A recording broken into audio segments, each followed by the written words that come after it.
Every once in a while, you see just how easy it is to manipulate the American people, to take seemingly smart, wonderful, thinking human beings and turn us into puppets, sheep, lemmings, or perhaps all three combined into some sort of peepings.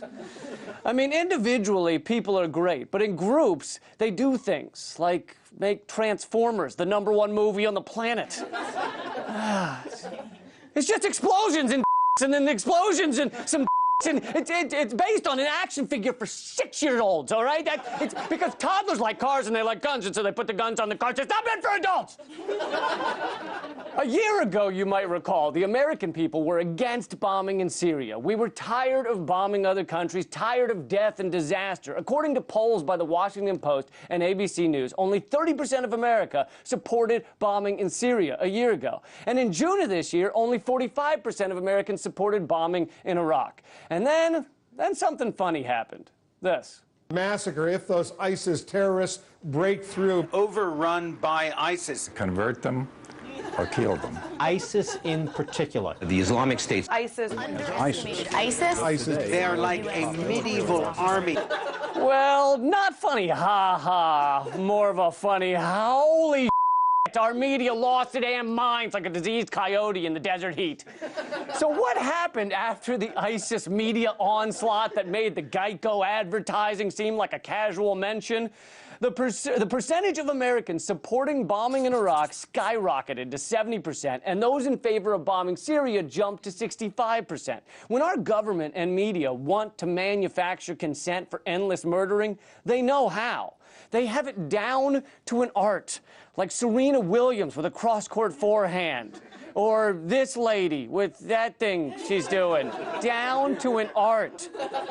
Like Dick Cheney with lying. Or these people bending like that. Down to an art.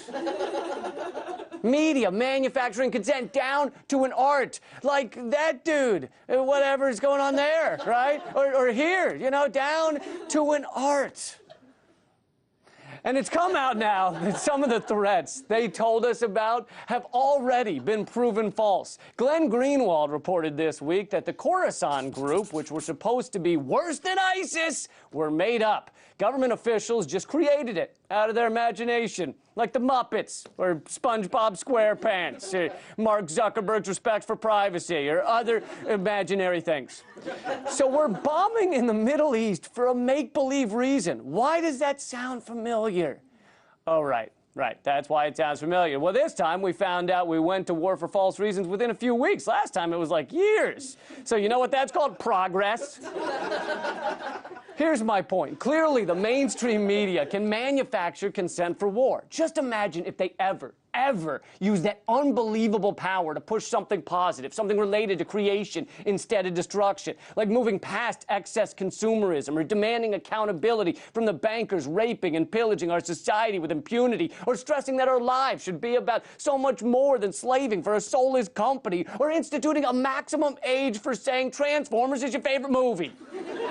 And I don't just mean a little story on one of these topics. I mean pounding away at them day in and day out, the way we do for war. Every day, new reports on what your life should really be about, rather than just the new iPhone. You know, if your current iPhone is working fine, why not stick with that one for another year? I mean, it's not like you're a brain surgeon. You park cars at a parking deck, and the old iPhone works fine for that, all right? You did fine for that. You're not using it to park cars. You're using it to type, hey, babe, when am I going to see that fat again? Which could be sent just as well with the A7 processor versus the new A8 processor. Our mainstream media has the ability to change the world for the better, and instead it highlights war, fear, death, and blind nationalism. Well, I take that back. Once a year, CNN has their CNN Heroes episode, but if you Google CNN Heroes, most of the top photos are of Miley Cyrus. Not kidding.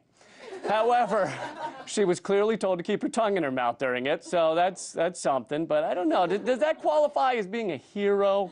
Really? Probably not. By that metric, Tiger Woods is a hero every time he keeps his dick in his pants. Which has to be a slight devaluation of the term, I feel like. But you get the point, I think.